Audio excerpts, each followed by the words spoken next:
Hey guys, Renee here. So I hope everyone had an amazing new year.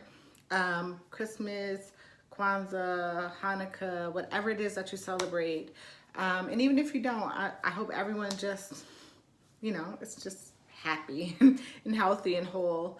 So I did want to do like a new year, new me type of video. Bruh, but aren't we tired of that?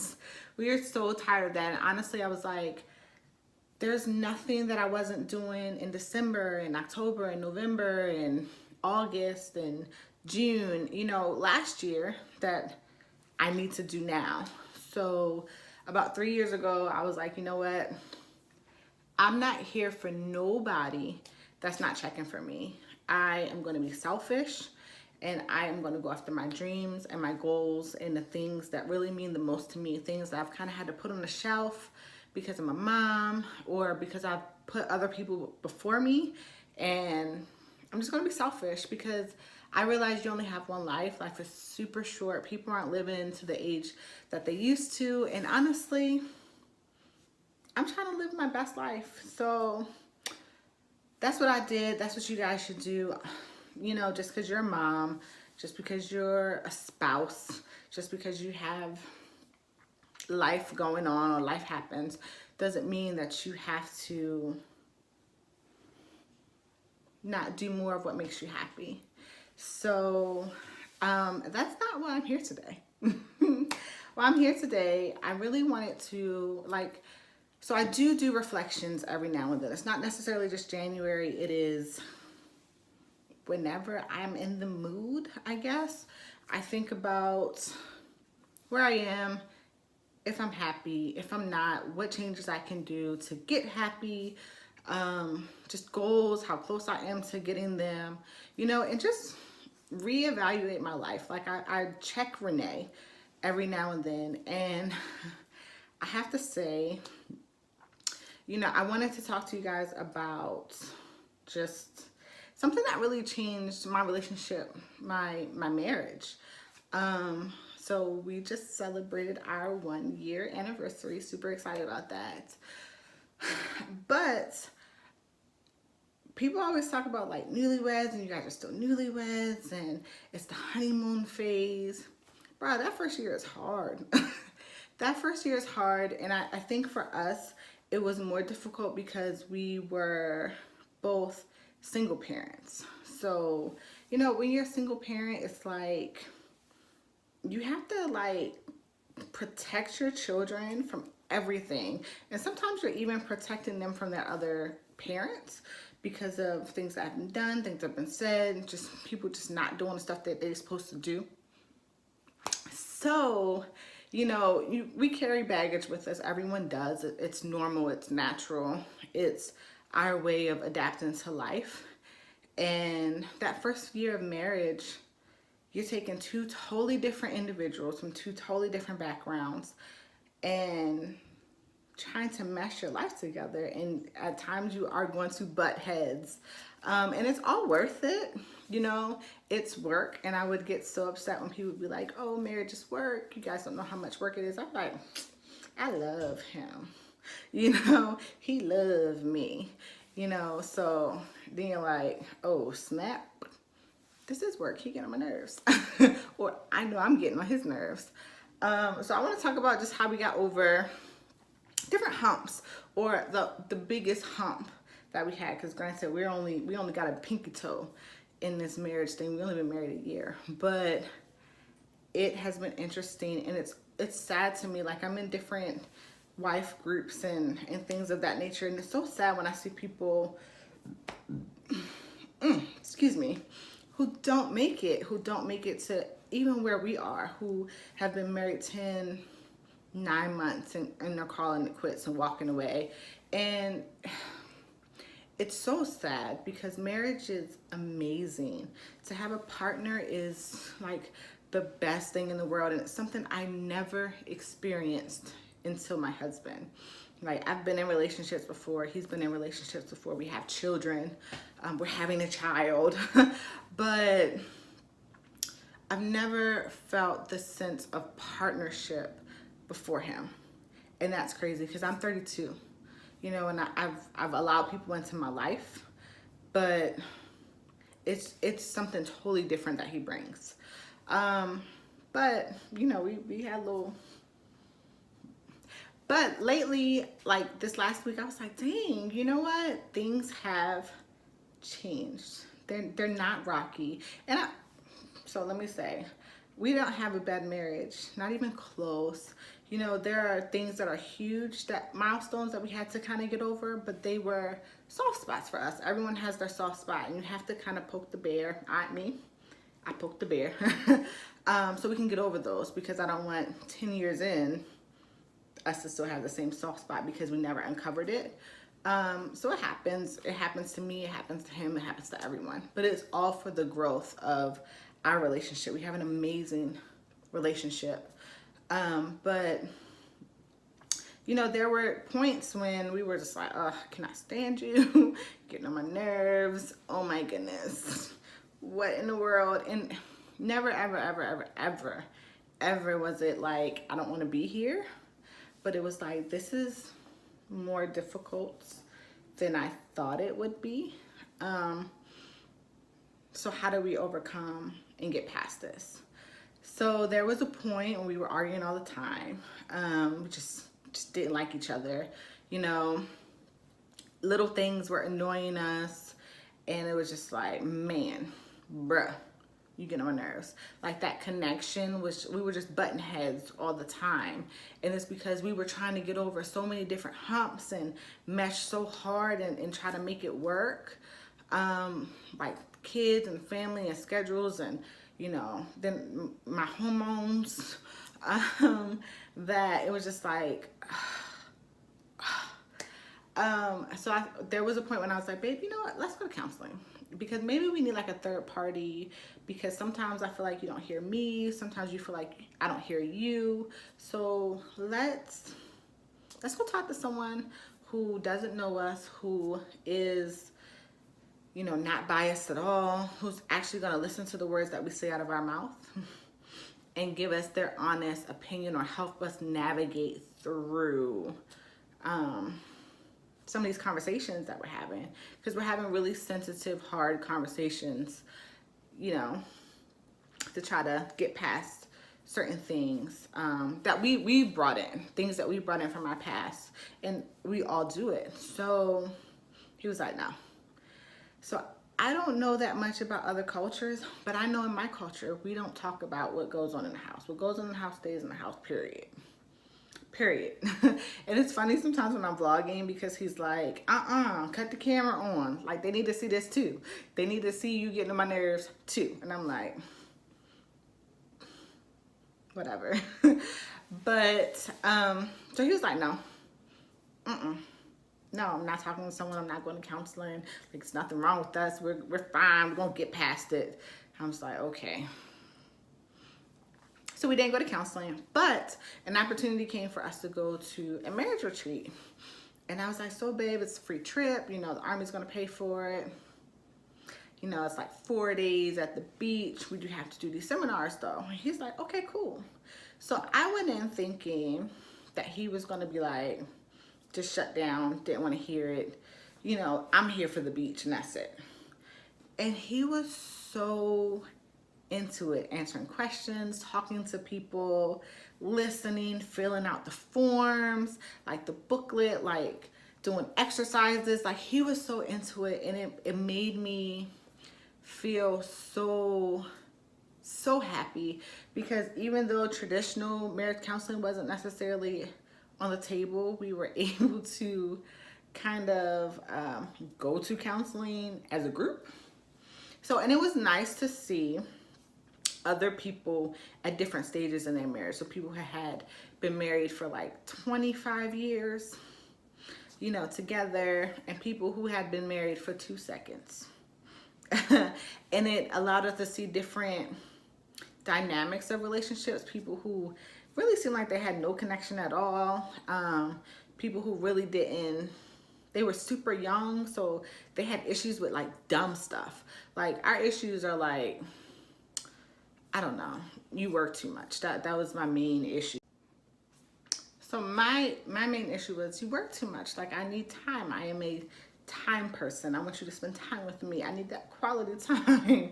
And he's like, I work to provide. This is what I do, period. Shut up.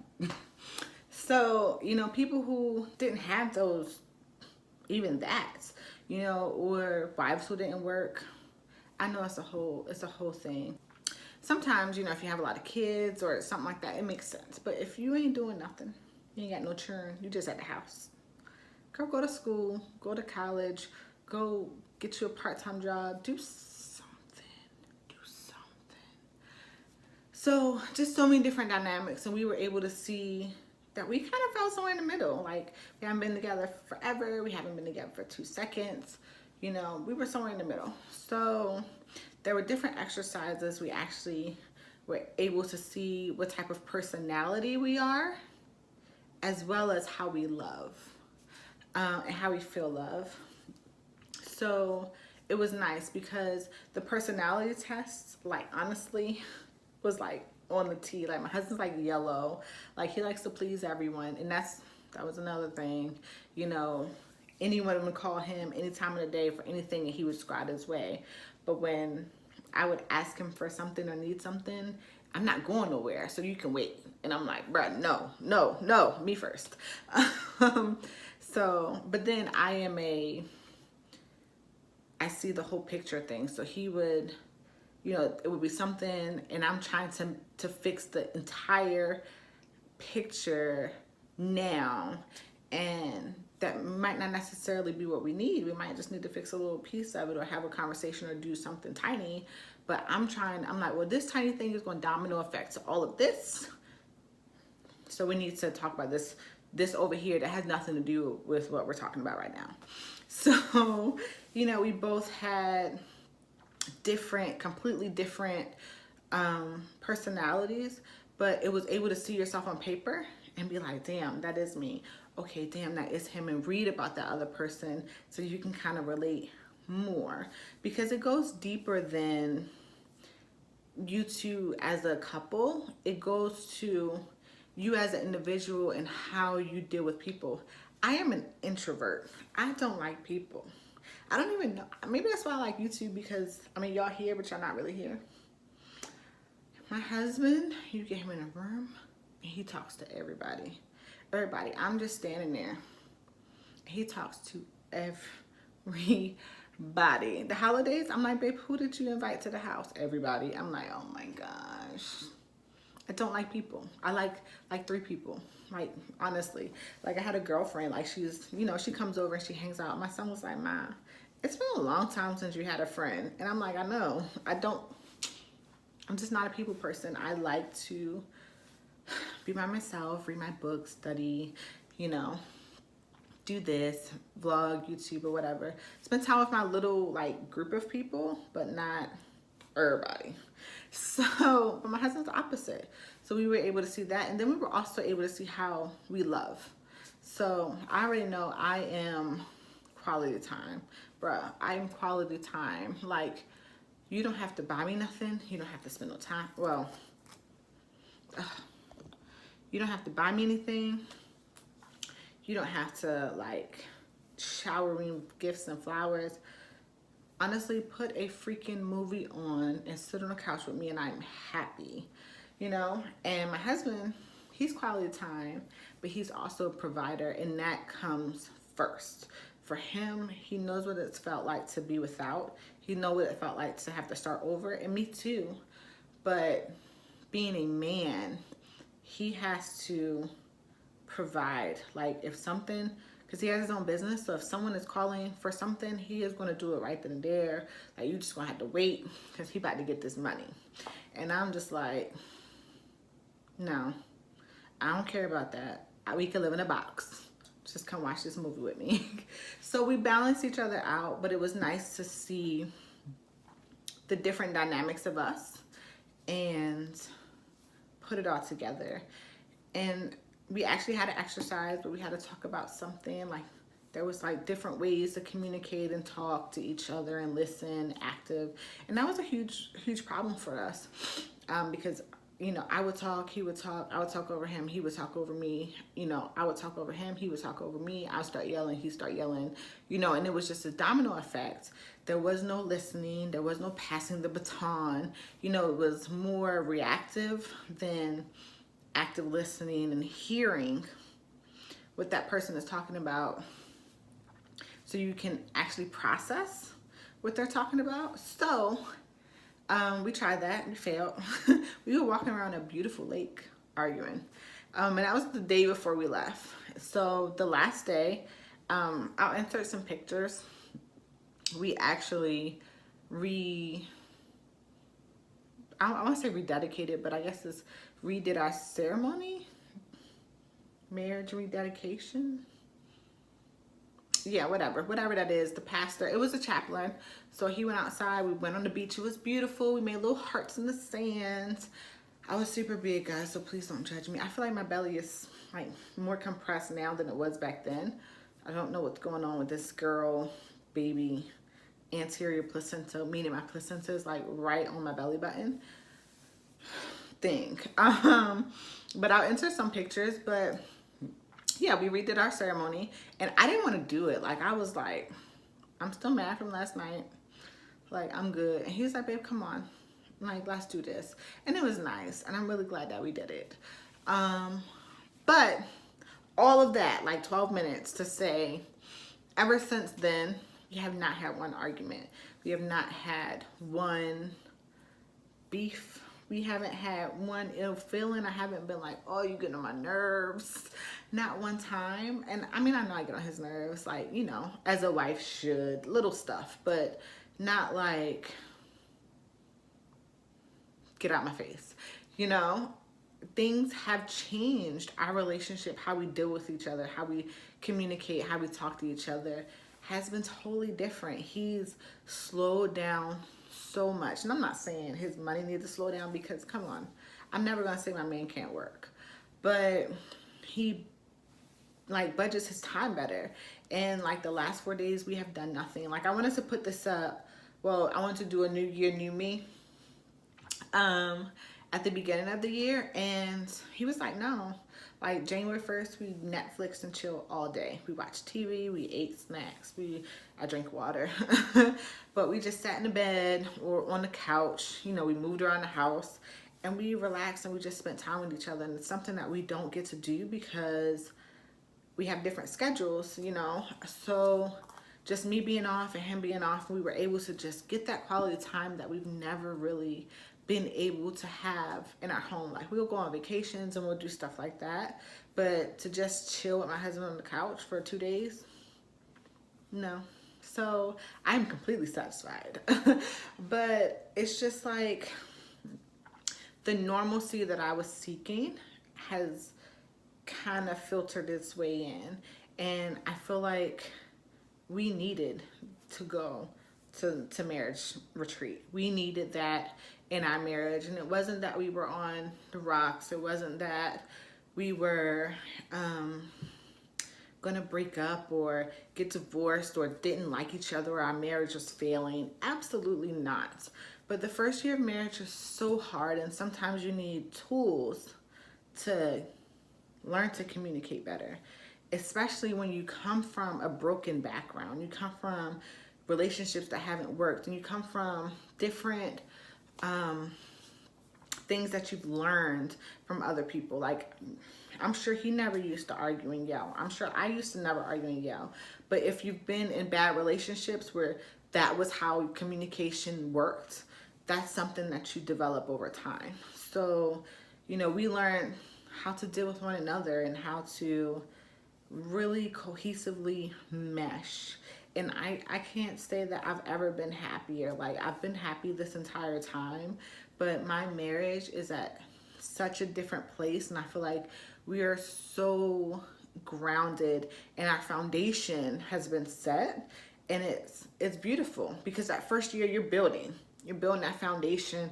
You're figuring out how you're going to manage your money, how you're going to manage raising the children, how you're going to do discipline, where you're going to live, you know, what kind of career you want, with like everything.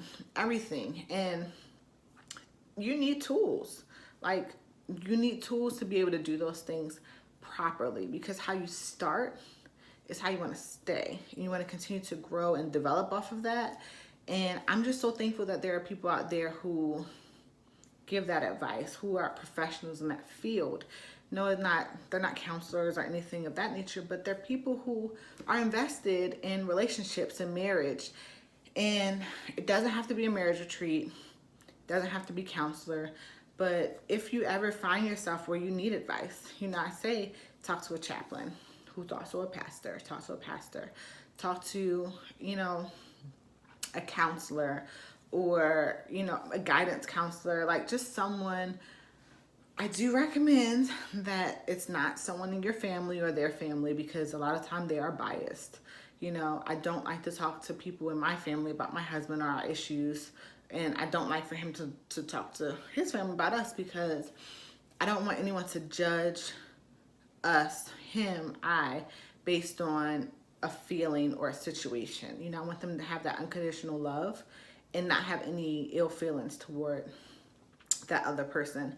But someone who is just like, doesn't know you guys from Adam, who can give you some solid advice, who has been there.